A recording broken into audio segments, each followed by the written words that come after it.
comparer des jeux de données, c'est souvent un vrai casse-tête, pas vrai? Mais imaginez si on avait un outil visuel super simple, directement sur la calculatrice, qui rendrait tout ça, limpide, en un clin d'œil.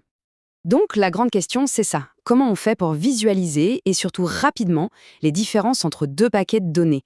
C'est exactement le défi qu'on va relever ensemble. On va voir comment prendre des listes de chiffres un peu brutes et les transformer en une image qui parle d'elle-même.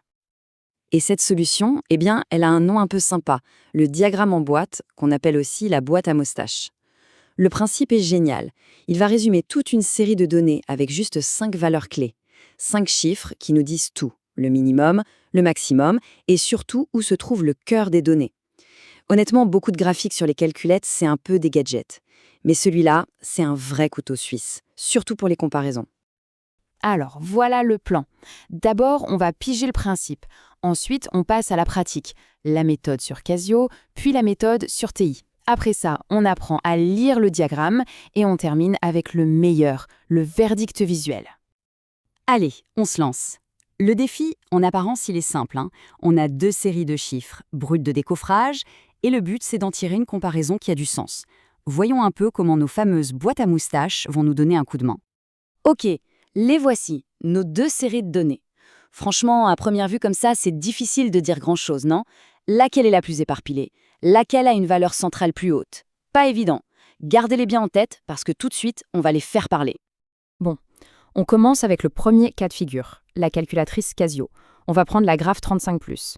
Si c'est celle qu'on a sous la main, attention, on y va étape par étape. Alors, étape numéro 1. Et celle-là, elle est super importante, vraiment. Il faut préparer les listes. Ça veut dire quoi? Ça veut dire qu'il faut absolument les vider. Et pourquoi? Parce qu'une vieille valeur qui traîne dans un coin de la mémoire, et hop, c'est tous nos résultats qui sont faussés. C'est vraiment la précaution de base à ne jamais oublier. Ok, une fois que les listes sont bien propres, on peut passer à la saisie. C'est simple, on met les valeurs de la série 1 dans la liste 1 et celles de la série 2 dans la liste 2. C'est un peu mécanique, mais c'est la base pour que tout fonctionne. Bon, maintenant, la partie configuration. C'est le moment où on va dire à la machine ce qu'on attend d'elle. Pour le type de graphique, on choisit Box, bien sûr.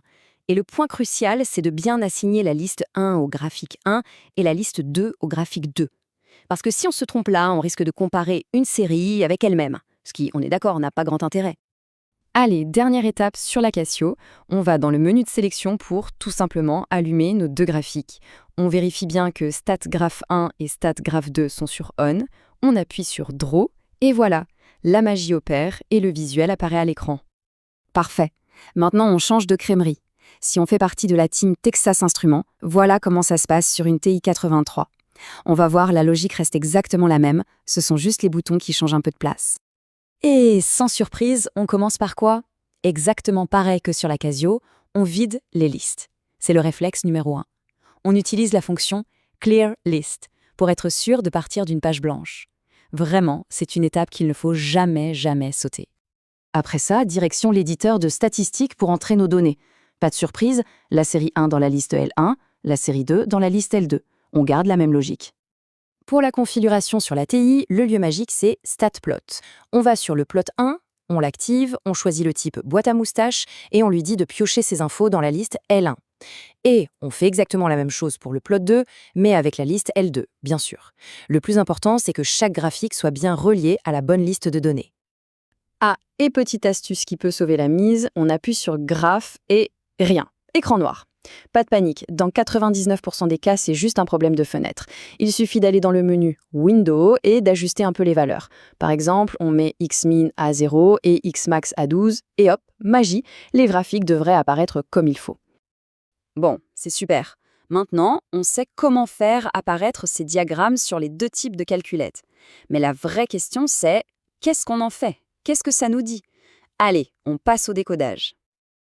Alors, une boîte à moustaches, c'est comme un résumé d'une histoire en 5 points clés. La petite moustache à gauche, c'est la valeur minimum.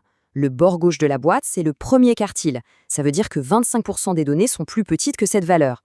La barre à l'intérieur, c'est la star, la médiane, la valeur qui coupe la série en 2. Le bord droit de la boîte, c'est le troisième quartile. Et pour finir, la moustache de droite, c'est la valeur maximum. Voilà, tout est là résumé en une seule image. Et maintenant, le moment qu'on attendait. Le verdict visuel. C'est là, quand on met les deux graphiques l'un à côté de l'autre, que toute la puissance de cette méthode saute aux yeux. Et voilà le résultat. Regardez ça, les deux boîtes à moustaches affichées l'une sous l'autre. C'est terminé de se fatiguer les yeux sur des listes de chiffres. Là, en un seul coup d'œil, les différences commencent à apparaître. La comparaison devient enfin ce qu'elle aurait toujours dû être, visuelle et intuitive. Prenons un exemple concret, la médiane. Il suffit de regarder la barre au milieu de la boîte pour la série 1, on voit immédiatement qu'elle se situe à 6. Pas besoin de calcul, l'information est là, sous nos yeux. Et c'est ça qui est génial. Un simple coup d'œil suffit pour comparer non seulement la tendance centrale, comme la médiane, mais aussi la dispersion des données. On voit que la deuxième boîte est beaucoup plus étalée, que les valeurs sont plus éparpillées. C'est immédiat. C'est exactement ce que dit cette phrase. Un simple coup d'œil suffit pour comparer la dispersion et la tendance centrale. Voilà la promesse de cet outil, la rapidité et la clarté. Ce qu'il faut retenir de tout ça, c'est que la boîte à moustaches, ce n'est vraiment pas juste un petit gadget sympa sur une calculatrice. Non, c'est un véritable outil d'analyse statistique. Un outil puissant et super efficace dès qu'on veut comparer des données de manière visuelle. Et ça nous laisse avec une dernière question, une porte ouverte. Maintenant qu'on sait utiliser cet outil, qu'on l'a dans notre poche, quelles histoires est-ce que les données qui nous entourent pourraient bien nous raconter ?